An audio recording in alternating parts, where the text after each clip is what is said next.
السلام علیکم ورحمۃ اللہ وبرکاتہ۔ اعوذ باللہ من الشیطان الرجیم، بسم اللہ الرحمن الرحیم۔ آیت نمبر 70۔ ذالک الفضل، یہ الفضل ہے من اللہ، اللہ کی طرف سے، وکفیٰ باللہ، اور کافی ہے اللہ تعالیٰ، علیما، سب کچھ جاننے والا۔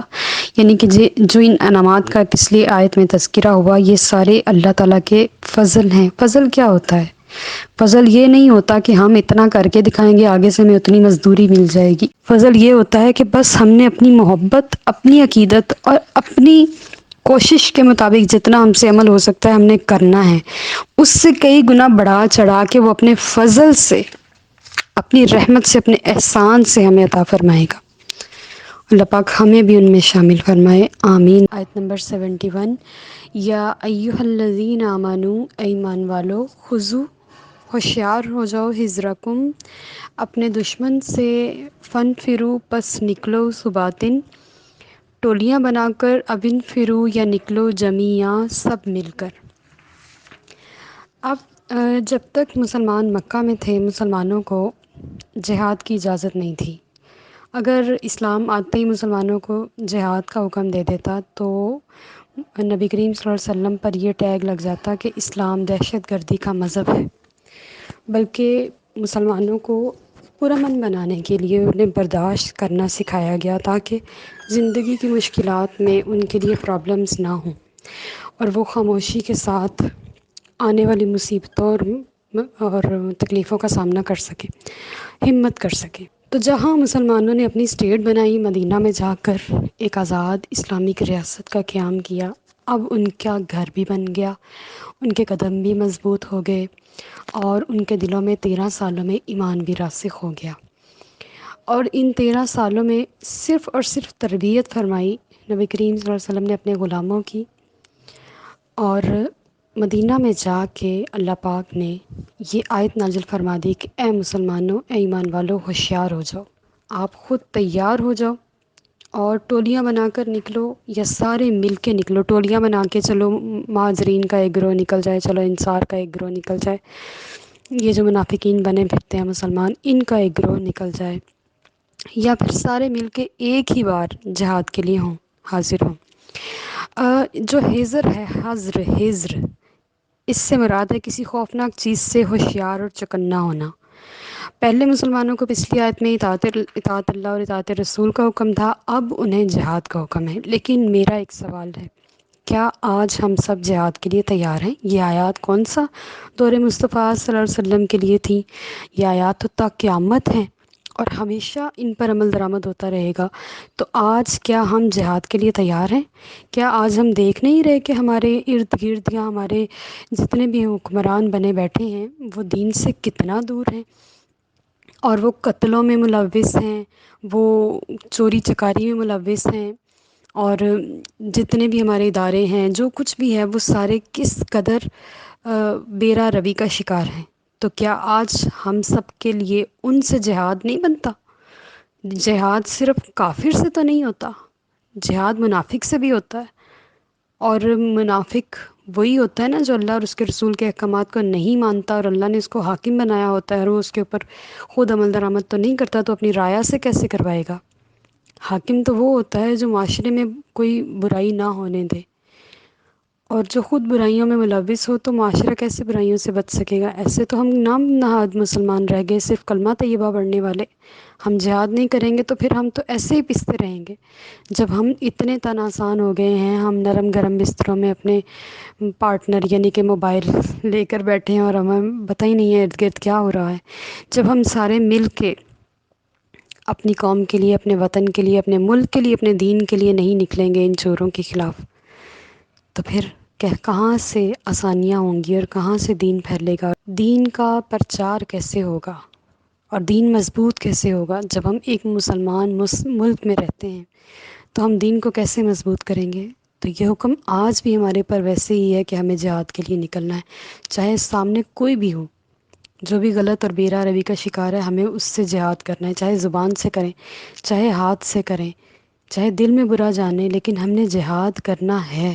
آیت نمبر 72 وَإِنَّ مِنکم اور بے شک تم میں سے لمن کچھ ایسے بھی ہیں لَيُبَطِّئَنَّ کہ ضرور دیر لگائیں گے فَإِنْ أَصَابَتْكُمْ پس اگر پہنچے تمہیں مصیبتن کوئی مصیبت کالا تو وہ کہے قد انعم اللہ یقیناً انعام فرمایا اللہ تعالیٰ نے علیہ مجھ پر اذ لم کہ میں نہیں تھا اکن معہم ان کے ساتھ شہیدہ جنگ میں حاضر۔ دیر لگانے والے منافقین ہیں۔ اچھا آپ چلیں ہم آتے ہیں، ہیلے بہانے ڈھونڈتے ہیں، ہمارے گھر میں یہ مسئلہ ہے، ہم آتے ہیں آپ چلیں ہم آپ کے پیچھے آ جائیں گے، اور اگر جنگ میں کوئی مصیبت پہنچ جائے تو خوش ہوتے ہیں اور پیچھے رہ جانے کو اللہ کا فضل شمار کرتے ہیں کہ اللہ نے ہم پر انعام فرمایا، ہم پیچھے رہ گئے، ہمیں کوئی مصیبت نہیں آئی جیسے انہیں آئی۔ اور اگر کوئی شہادت کی خبر مل جاتی ہے، کوئی شہید ہو جاتا ہے تو فوراً شکر کرتے ہیں کہ شکر ہے میں آپ کے ساتھ وہاں حاضر نہیں تھا ورنہ میں نے بھی شہید ہو جانا تھا۔ اگر مسلمانوں کو فتح مل جاتی ہے تو انہیں سانپ سونگھ جاتا ہے اور ان کے دلوں میں حسرت کی آگ سوگنے لگتی ہے کہ کاش ہم بھی وہاں ہوتے، مال غنیمت ملتا، اب چونکہ ہم نہیں ہیں ساتھ تو ہمیں مال غنیمت میں بھی کوئی حصہ نہیں ملے گا۔ تو اللہ پاک ان منافقین کے سارے احوال کو اس آیت میں کھول کر بیان فرما رہا ہے کہ آپ ان منافقین کو مسلمان نہ جانیں، یہ مسلمان نہیں ہے، تو بتائیے پھر ہمارے ایمان میں کتنی طاقت ہے۔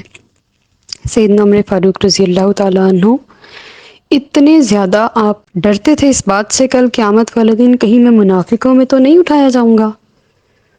وہ اتنے جلیل القدر صحابی، افضل بشر بعد الانبیاء کے بعد ان کا رتبہ ہے، حضور کے ساتھ آرام فرما رہے ہیں، لیکن ان کا خوف خدا، خشیت الہی اتنا زیادہ تھا، کوئی اس بات سے ڈرتے تھے کہ کہیں کل قیامت والے دن منافقوں میں نہ اٹھایا جاؤں۔ اور آج ہم اپنے آپ کو پکے مسلمان سمجھے بیٹھے ہیں۔ اللہ پاک ہمیں ایسی ہدایت عطا فرمائے جس کے بعد کوئی گمراہی نہ ہو، آمین۔ آیت نمبر 73 وَلَئِنْ أَصَابَكُمْ اور اگر پہنچے تمہیں فضل من اللہ اللہ کی طرف سے فضل لَيَقُولَنَّ تو ضرور کہے کأن لم جیسے کہ نہیں تھی تکم بینکم تمہارے درمیان و بینہم اور اس کے درمیان مودتن کوئی دوستی یا لیتنی اے کاش کنتو میں بھی ہوتا معہم ان کے ساتھ فافوزا تو کامیابی حاصل کرتا فوزن عظیمہ بہت بڑی کامیابی۔